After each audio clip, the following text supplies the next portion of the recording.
What the G-Boss again introducing DJ Popman out the level up sound. You bad. Arira mangoma kwese asibisa ndaona mayuti paketwa dadisa kumbotora mafreshi nekumanyisa saka usinadaka karo musimbisa arikupusha mangoma ngepara akarifura kemu acharifara saka mupe manafu dance yosimbiso ndati mupe manafu zvimangoma vamanyiso tikutaura zvaPopman wekulevel up uchida zvimangoma mubate paWhatsApp unopuwa zvese kusara wavashapu ende anoridza mupe manafu nemwe vakakusaisa vangobve vakakukunda Popman nivarime semunda zvimangoma usamire kuzvisunda pavanonzwa nezvako vanogunda saka ndati dhodhonya tanzi uchibva zvako nepamuzanzi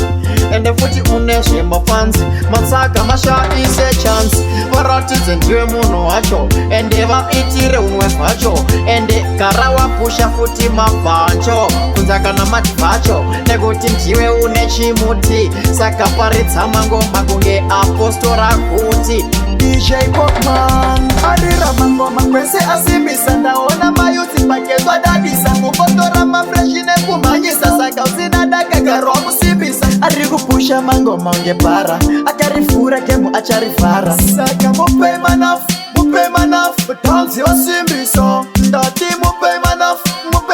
zvimangoma vamhanyiso tikutaura zvaPopman wekulevel up uchida zvimangoma mubate paWhatsApp unopuwa zvese kusara wavashapu ende anoridza mupe manafu nemwe vakakusaisa vangobve vakakukunda Popman varime semunda zvimangoma usamire kuzvisunda pavanonzwa nezvako vanogunda saka ndati dhodhonya tanzi uchibva zvako nepamuzanzi ende futi une zvemafanzi matsaka mashaise chansi varatidze ndiwe munhu wacho ende vaitire unwe hwacho ende gara wapusha futi mabhancho kunza kana madhvacho nekuti ndiwe une chimuti saka paridza mangoma kunge apostora kuti matsaka mavharire mubhuti